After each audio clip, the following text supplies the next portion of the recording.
This is On the Other Hand,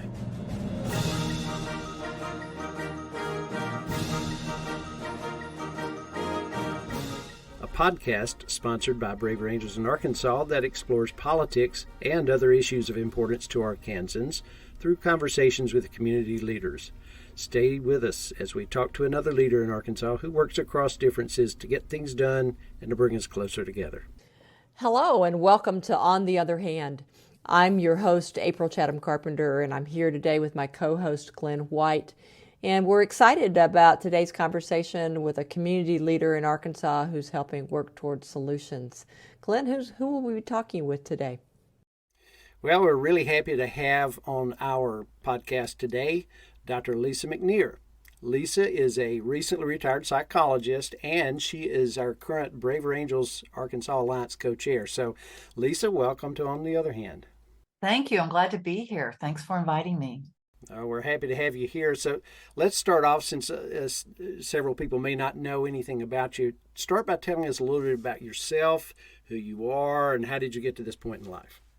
As you said, I'm a retired clinical psychologist. I've worked over 30-something years in the state of Arkansas. But before that, I grew up in Northwest Florida, sandy beaches and all. It was great. But I'm one of 6 kids. I moved to Arkansas actually in college and never looked back. I just adopted it as my home forever, and just kind of love being here. So I worked for a while as a school teacher before going back to graduate school, and I love that experience as well. But in addition to working as a clinical psychologist in different settings, private practice, academia, and other clinical settings, I also have done a lot of volunteer work throughout my adulthood, working on boards, volunteering at church, volunteering in public schools, just trying to stay active in my community. That's always been really important to me. And right now, let's see, I have 2 stepchildren. I have 1 daughter, and several older grandchildren are getting ready to become a grandmother once again. So, Congratulations. So you mentioned doing a lot of volunteer work, and we know your work with Braver Angels now. Anything else that's keeping you busy these days? I started traveling again a bit, which has always been really exciting and fun for me. I love going to different parts of our country, but also to other countries, just to experience that. I always feel like I come back with a new perspective about different ways to live and different settings to live in, and different, fresher perspective, I think. So that's always been really important to me, staying involved with my family, my church. I spend some days just reading, which is one of the great luxuries in life that retirement brings. So I like to cook. I'm big on having family over and cooking big meals and stuff like that, which is probably a throwback to my 6 children, big family experiences early on. So that seems to be about it. So one of the things you've recently taken on is to begin being more involved in Braver Angels here in Arkansas. So could you tell us a bit about what you're doing now and what drew you to doing that kind of work? I'm still pretty new as a moderator, trained as a moderator, but what got me involved in it was really, as you know, you told me about Braver Angels. It wasn't new to me to be interested in understanding the political landscape of my state and my community and my country. I've always been very interested in how government and such as ours helps our communities and helps bring people up, and felt like it was a responsibility to stay engaged in different ways. I've worked on a couple of political campaigns, but usually more in the background, fundraising, things like that. You and I have had some discussions about the work that you were doing, and as when I started thinking about retirement and what I wanted to do with extra time, we had more conversations about it. And so you certainly brought that to me. I was a little nervous about how to get involved and what it involved. And the more I watched different workshops conducted online and saw the level of training involved and the focus of Braver Angels, and the fact that it was about engaging people and teaching people how to have civil conversations about really difficult topics, it really hit home for me. I mean, I think that it's a natural extension of work I did as a clinician, but it is different. And the difference in the training for being a moderator with Braver Angels, I think sometimes it gets tangled up with my identity as a clinician, because it is very different in terms of you're not there to work on people or to push people in a certain direction. It really is about listening and having people feel comfortable and safe about being curious about people who are different, than have different perspectives. And so I love how tight the training is and how careful that the way the workshops are structured. I'm still learning about that, and that was a little bit of a surprise that it does pose some challenges for me. But in the end, I think what struck me as so powerful is that by the very design of the Braver Angel workshops, I think people start to learn about empathy or increase their level of empathy. And to me, that's incredibly powerful and very important, particularly given the political landscape that we're facing right now. Yeah, and I would just add that you've done a really nice job so far. You say you're still learning. I guess we all are to some extent, but I've already heard a couple of rave reviews about the job you've done as a moderator. So your skill set that you had as a psychologist doing things like presentation, I'm sure has come forth and helped you, just like it helped me, and just like April's training has helped her, I'm sure. Thanks for that. But yeah, I see lots of room for improvement, but that's a good thing. That's a good thing. One of the things that happens as we've been interviewing people is we really see their personal and professional lives impacting the way that they communicate. And they bring those things into their conversations with us. And, as you've had, I know with your clinician work, but also your volunteer work, you've had the chance to work with people who differ from you politically and in other ways over the years. And I am curious, what have you learned that has helped you effectively communicate and work with others who differ from you in some respect? Well, you're right. I think that's such a good observation you made about how we bring our work into what we're doing. And sometimes it's in surprising ways.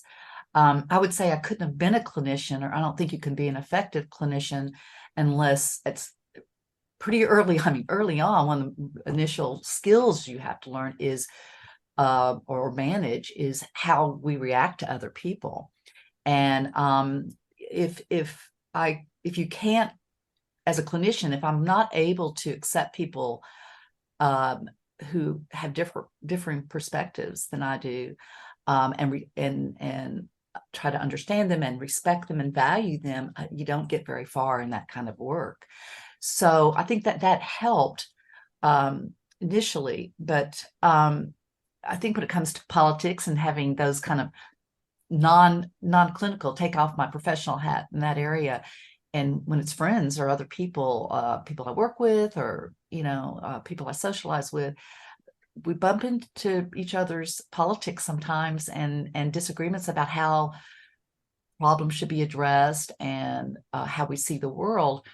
And I think drawing some on my clinical training, but also I think I've always been kind of like this. It's just trying to understand people, what shaped their worldview, why they care about something so passionately and other things don't seem to matter, how they see solutions to difficulties, challenges in their lives, and what they're trying to accomplish. I think that's always intrigued me, and I think it helps now. I think it helps me kind of step back and really, my goal being to understand someone. Do I get my own emotional reactions sometimes? Of course, but I think what's important there, again, is learning to accept my own responses to people when my feelings get hurt or I feel like, my own passions rising, that what's most helpful is to just note it as a different data, and that not let that run or rule how I respond to other people, and to continue to stay curious and try to understand their perspective. Doesn't mean I have to agree with it, but I can respect that someone thinks differently than me. Do you have an example of when you've done that, perhaps, that you could share? Yeah. I thought, yeah. I'm going to share a real personal one instead of a clinical one, because that always feels a little tricky to me. When I was fresh out of college, I participated in an equal rights amendment rally, and I felt very strongly about it. And so I have, as I told you, I have a large family, and one of my siblings reported to me that when my dad heard that I was doing that, his comment was I had gone off the deep end. Well, it really hurt my feelings. And so I kind of stewed with that a little bit. And, I really wanted my father's respect, and it felt pretty disrespectful and hurtful. But I went to him instead of just reacting and getting mad and stomping around, or, and said, I heard that you said this, and it really hurt my feelings, but I really want to understand what you mean by that. And it was one of the most important conversations as an adult that I ever had with my father. And what happened was, first of all, he was surprised that his comment would have that much of an impact on me or any of his children. So that was a big surprise for me. And it made my father seem more like a human being than just a father, just this character in my life. He became more a human to me than just a role in my life, and or position.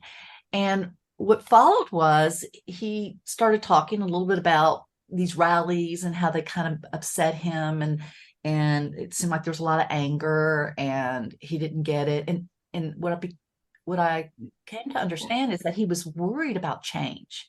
He was worried about roles changing. He was worried about what all this anger meant, and feeling personally attacked sometimes as a male. But it was the threat to him, and some of it he hadn't really named before, and that led into a discussion about why I also cared about fairness and justice, which are certainly issues he could get behind, and what he really wanted for his daughters. And when it got more personal like that, what kind of experiences he wanted us to have in the world, and how he wanted us to be treated, daughters and granddaughters. It just moved the conversation to a whole different level. And later we had discussions about other issues, but that was a pretty big moment in my life. And it really shifted things for us. You both could have just stomped off and just assumed what the other person meant, and not, tried to lean into that potentially difficult conversation. And I think that's what we oftentimes do with people across the political aisle, is we hear them say something and we then just make all these assumptions about what they are as a person, as opposed to, trying to understand where they're coming from. I'm curious, why, what do you think produces that lack of willingness to maybe ask those hard questions or be curious, and that leads to that friction between people and groups who differ politically? I think there's multiple things I could name, but I think the biggest one is fear. I mean, I can remember that conversation and really have to kind of, build myself up to go, I'm going to have this talk. It could go badly. I didn't know what to expect. So I think that's just sort of one example, but I think it really translates to all those conversations, whether you're going to say something that's going to offend a friend or a colleague, or someone that has your boss, or someone that has some power in your life. By speaking up for how you feel, and you're being vulnerable about how something has affected you, and it's also some fear, I think, that someone's going to treat your own feelings and your own perspectives with disrespect. And there is that risk. There is always that risk. So I think as humans, we want to protect our sense of personal integrity. And anytime it feels threatened, and fear gets fired up or stoked, we go into this defensive position, and pull away from people rather than leaning in. It's a great term that you used. Yeah, that makes sense. Yeah, the fear issue sure comes up a lot. I mean, you and I've talked, and we've talked with a lot of our guests about the role of emotions in our political differences. I forget exactly how you described it, but there was something you said. Oh, you said, talking about people's differences and things like that, that as you try to treat them as data, which the way I view that is a more higher level cognitive function. You're kind of using your brain on an intellectual level to rise above the emotional, instinctive kind of things that we often easily revert to by default. So when we're at that lower level emotional thing, we're not always thinking at our best. And so if you can maintain a kind of a rational, fact-based, intellectual approach to it, then it helps you be a little more in charge of things and not let emotion take over. So I really appreciate that about what you said. So you may be aware, if you've heard any of our other podcasts, that one of the typical things we do is we ask our guests to describe their political leanings in terms of color. As you know, in Braver Angels, we use the traditions of blue to denote someone who is maybe left-leaning, generally Democratic liberal, whereas red would be more the conservative, Republican type way of looking at things, but recognizing that no one's the same. We all have variations in complicated ways that we look at the world. So there are lots of shades between red and blue. Where would you place yourself on that political color spectrum? Well, actually, I want to steal Chris Jones's when he said black. That's all the colors. Thought that was such a fabulous response. Certainly, I identify, I would say, a progressive, and for me, that the ideology of the Democratic Party is usually, and I'll say usually, more in line with some of with a lot of my values. But that's how I more typically vote. But I can say that there have been exceptions of how I've voted in the past, and I'm hesitant to sometimes to even say blue, because I think it's more how other people would identify me, but certainly more on what other people would describe as liberal or progressive. And I embrace that. I embrace the idea of being progressive and whatever moves us forward as a community, whether it's local or state or national or world. I want things that raise us up, and that means taking care of each other sometimes, and looking out for each other, and sharing our resources, and working together a lot. And so a lot of those are reflected, I think, in progressive movements, but not limited to. Certainly not limited to. Okay. Yeah, that's twice that you've mentioned that phrase, raising people up. I like that. That's an interesting way of looking at that. We could get into a whole nother direction there, but maybe later. Because what I want to do now is kind of sticking with the idea of your general political philosophy. What are the things that led you there? What kind of life experiences led you there? What kind of values do you have that seem to you to be consistent with that generally progressive philosophy? I grew up in my early years was in a really small community, and we were the only Catholic family in town that we knew of. We had to go to another town nearby to go to church. So early on, I had kind of an experience of being an outsider, a bit of an outsider in a really strong little religious community, actually. So, and I don't mean that in all ways. I'm just saying there was a touch of that feeling, that experience of differences. And I think that those are kind of the seeds of trying to understand, part of the seeds of trying to understand what makes people different, what makes people afraid of each other. The progressive other issues are fairness to me, fairness and respect for people who are different. And I think that a lot of movements that have been fueled by progressives have been moving people forward and bringing people together. And I'll give some examples. It's for instance, equal rights for women, or civil rights, in general, around race and ethnic identity. Just that those movements that were pushing for change that I felt strongly needed to happen were often pushed by people identified as liberal. So I think that those were the seeds for me of really saying that that's the group I want to align with, and looking values of how do we share our resources, how do we look out for each other, how do we challenge the status quo. Just because it's always been done a certain way, does it mean that we should stay that way? Should we? Are there ways to look for greater fairness, better use of our resources, better community? So I'm not sure if I answered your question exactly, but it's hard to pinpoint where things started and why they evolved, and why those values seem to be more reflected for me in a progressive ideology.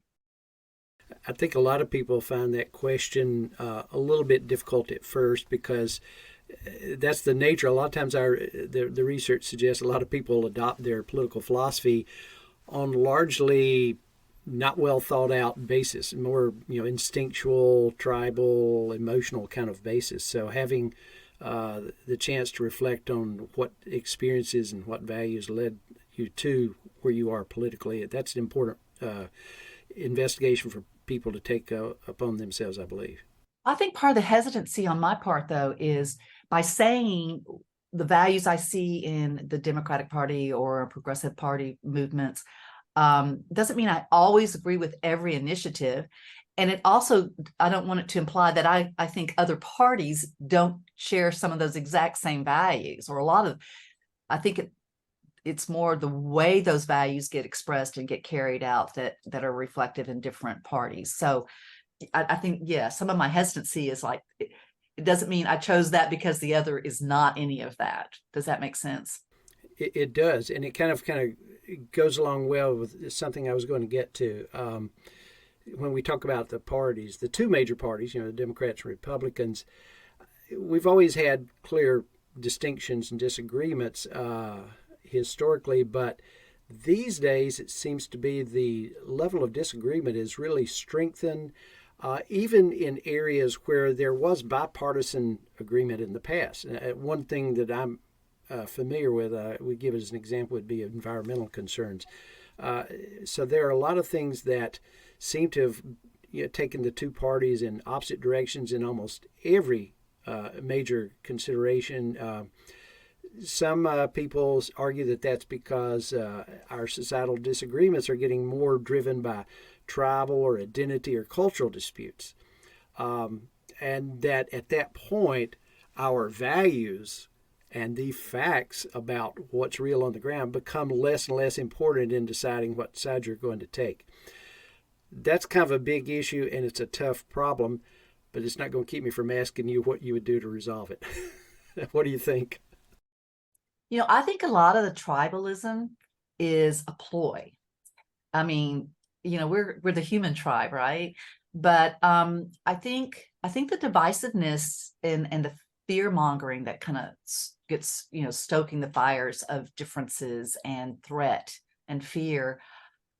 I think that it's a really kind of a cheap tool used by some of our leaders, and it rallies people to support your mission, but it's really about power more than about an ideology. A lot of times it gets named ideology, but sometimes it's not really grounded in facts, what some of the positions are that people are claiming, or the fears that people think are going to happen. One of my concerns is that as a voting population, sometimes we give up our power. One of the things that concerns me most is I hear, and I have felt it myself at times, it's like, why even bother? Nothing changes. People in power are going to keep their power and they're going to keep doing what they do. And I think that defeatist stance is not very helpful, even if I feel it sometimes. I think hanging in there, I think joining organizations that work with community and about communication. I think I'm a big believer in education in general, and I think some of what we have to remind our citizens of is that we all have power, and to be using it responsibly, that we don't just to abandon our responsibilities as citizens because we're exhausted or we think we're helpless and we have no power. So I think being reminded of that, and community groups can do that, sometimes build that sense of power and efficacy. I would love to see skills in terms of communication skills around differences, being able to talk about differences, different perspectives, really being taught at really every level of education. I think that's part of preparing our children to become citizens. But in terms of now, I think conversations about policies need to become more transparent. I think that the tribalism is pushed at higher levels of leadership because it keeps parties in power versus ideas in power. So I think some changes in the way our government functions, again, more transparency about how decisions are being made, and I think different voices to the table. I think once we take a position of we're in charge, whatever party it is, and so you don't have much of a voice anymore because you're the other party, is a huge mistake.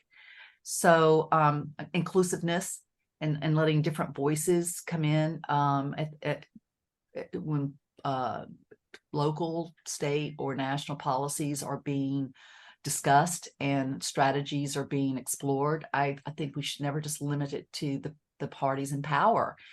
And I think the citizens, we should be demanding that, and we should be demanding other changes that to I think processes that have been crippling. I think the way we run our elections and the kind of money that gets spent and what it takes to get elected is a huge part of our problem. It really cuts out a lot of able people that might be great leaders. It becomes so difficult and challenging that's not what rises to the top. So I think we need to have some campaign spending reformed is part of it. The transparency I talked about. And I think if we can clear some of that static and that divisiveness, or misinformation. Social media is another, can't even address that, but that's a beast that has allowed people to give voice to misinformation. And I mean, this is from all sides, and we don't really know how to manage it because there is that anonymity there that, once people become dehumanized, we're not looking each other in the eye and having these conversations, it's so easy to become just kind of reify those camps, those boundaries around this is my camp and these are my people and this is who I feel safe with. So breaking that down, and however we can do that, breaking down those walls of communicate so that we communicate and really listen to each other. And I think it's going to have to take several forms at different levels, from, like I said, campaign reform to transparency and discussions and inclusiveness in discussions that we have around issues that affect all of us. Well, we've run out of time for this episode in our interview with Lisa McNeir, the Blue co-chair of the Arkansas Alliance of Braver Angels, but we have a few more things to talk about, so stay tuned. Thanks for joining us on today's edition of On the Other Hand. With the first part of our conversation with Lisa McNeir, be sure to check out the second part of this conversation with Lisa, as well as other podcast episodes of On the Other Hand. You can find us on the podcast page of the Braver Angels website, Braver Angels Arkansas website, at arkansas.braverangels.org, or on many popular podcast sites. When you visit our website, you can help us improve our program by responding to a brief survey using the link on our podcast webpage. You can also email us for program or speaker ideas or other feedback at otherhandar@gmail.com. On the Other Hand is sponsored by Braver Angels in Arkansas. Music was composed by Randall Standridge of Jonesboro, Arkansas, and was performed by the University of Northern Colorado Symphonic Band, Dr. Richard Main, conductor. From your host, Glenn White, and April Chatham Carpenter, let's each do our part to bring our community closer together.